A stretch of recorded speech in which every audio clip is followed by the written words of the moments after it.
बिहार में विधानसभा चुनाव से पहले विपक्ष में कुछ भी ठीक नहीं। एक तरफ जहां एनडीए एकजुट होकर चुनाव लड़ रहा है, वहीं दूसरी तरफ विपक्ष की आपसी कलह बाहर आ रही है। कुछ दिन पहले बिहार में वोट चोरी का आरोप लगाकर राहुल गांधी और तेजस्वी यादव गलबहियां कर रहे थे, लेकिन अब एक दूसरे से मिलने के लिए वो तैयार ही नहीं, तो वहीं एक दूसरे के खिलाफ कैंडिडेट उतार रहे हैं। दर्शकों, विपक्ष दल चुनाव से पहले सीट के लिए जब लड़ सकते हैं, तो सत्ता में आने के बाद मंत्री पद के लिए कितना लड़ेंगे, इस बात का अंदाजा आप लगा ही सकते हैं। लेकिन अब एक ऐसी बात बाहर आई जिससे जानकर आप चौंक जाएंगे। क्या है पूरी खबर, बताते हैं आपको इस रिपोर्ट में।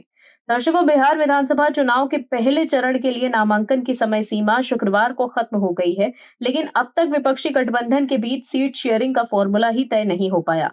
एनडीए से लड़ाई की तैयारी के बीच महागठबंधन के दल आपस में ही भिड़े हुए हैं और कई सीटों पर तो आरजेडी और कांग्रेस ने एक दूसरे के खिलाफ ही प्रत्याशी उतार दिए हैं। इस कथित महागठबंधन की मौजूदा स्थिति दिखाती है कि इसी चुनाव लड़ने की ही कोई साझा रणनीति या विचारधारा नहीं है। इस गठबंधन में केवल सत्ता की लालसा के लिए एकजुटता दिखने की कोशिश की गई है। कांग्रेस के सबसे बड़े चेहरों में से एक राहुल गांधी बिहार चुनाव के बीच विदेशों में छुट्टियां मना रहे थे और जब लौटे तब भी उन्होंने सीट बंटवारे के लिए तेजस्वी के साथ बैठक ही नहीं की।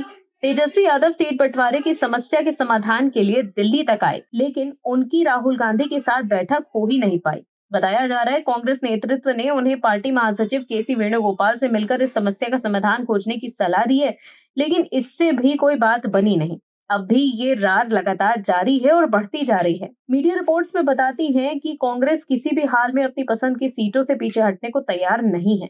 पार्टी करीब 60 सीटों पर दावेदारी ठोक रही है और इनमें कई ऐसी सीटें हैं जिन पर राजद की कड़ी नजर है। वहीं आरजेडी कांग्रेस को लगभग 60 से 61 सीटें देने को तैयार तो है, लेकिन असली विवाद इस बात पर अटका है कि कौन सी सीटें किसके खाते में जाएंगी। यानी यहाँ मामला सिर्फ संख्या का नहीं बल्कि सियासी जमीन पर कब्जे का है।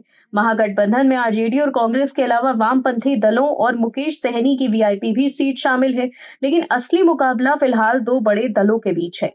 कांग्रेस सीमांचल और दलित मुस्लिम समीकरण वाली सीटों पर अपना दावा ठोक रही है। पार्टी का मानना है कि इन इलाकों में उसका आधार मजबूत है, लेकिन आरजेडी इस बात से भलीभांति वाकिफ है कि अगर उसने इन क्षेत्रों में कांग्रेस को मौका दिया तो भविष्य में इन इलाकों में उसकी पकड़ ढीली पड़ सकती है।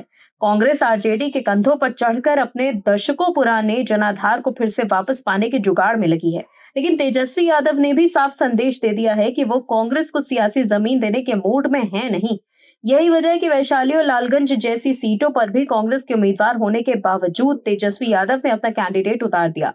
वहीं वैशाली और लालगंज सहित कम से कम 9 सीटों पर महागठबंधन के घटक दलों के बीच ही मुकाबला देखने को मिल रहा है। इनमें से 2 सीटों पर तो आरजेडी और कांग्रेस सीधे आमने सामने है। सीट बंटवारे में सबसे बड़ी खींचतान कांग्रेस प्रदेश अध्यक्ष राजेश राम की विधानसभा सीट कुटुंबा पर नजर आई। कांग्रेस ने जहां राजेश राम को सिंबल दिया है, वहीं आरजेडी ने भी इस सीट पर अपना कैंडिडेट उतारा है। आरजेडी के उम्मीदवार पूर्व मंत्री सुरेश पासवान ने लालटेन सिंबल पर चुनाव लड़ने का ऐलान किया है और वो 20 अक्टूबर को पर्चा दाखिल करेंगे। वहीं राजेश राम भी इसी दिन नामांकन करेंगे, जिसमें कुटुंबा सीट पर महागठबंधन में फाइट देखने को मिलेगी। इस सियासी खींचतान के बीच कांग्रेस प्रदेश अध्यक्ष राजेश राम ने इस पर लिखा है कि दलित दबेगा नहीं, झुकेगा नहीं, अब इनकलाब होगा। जय बापू, जय भीम, जय संविधान, जय कांग्रेस। वहीं राजेश राम के पोस्ट पर बीजेपी ने जबरदस्त हमला बोला। बीजेपी आईटी सेल के प्रमुख अमित मालवीय ने इस पर लिखा कि बिहार में कांग्रेस के प्रदेश अध्यक्ष को दलितों की याद तब आई जब राजद ने उनके खिलाफ अपना उम्मीदवार उतार दिया। लालू प्रसाद यादव के जंगल राज में दलितों पर जो अमानवीय अत्याचार हुए उसे बिहार अब तक भूला नहीं है। हजारों निर्दोषों की निर्मम हत्याएं हुई। उसी राजद के साथ कांग्रेस सालों तक गठबंधन में रही, तब दलित प्रेम कहाँ था? सच तो ये है कि दलित समाज एनडीए के साथ है, विकास, सम्मान और सुरक्षा के साथ है। राजद और कांग्रेस अब जितना चाहे सिर पीट लें, बिहार की जनता गुमराह होने वाली नहीं है। Bureau report, MH news. आप दर्शकों से विनम्र निवेदन है कि चैनल को सब्सक्राइब जरूर करें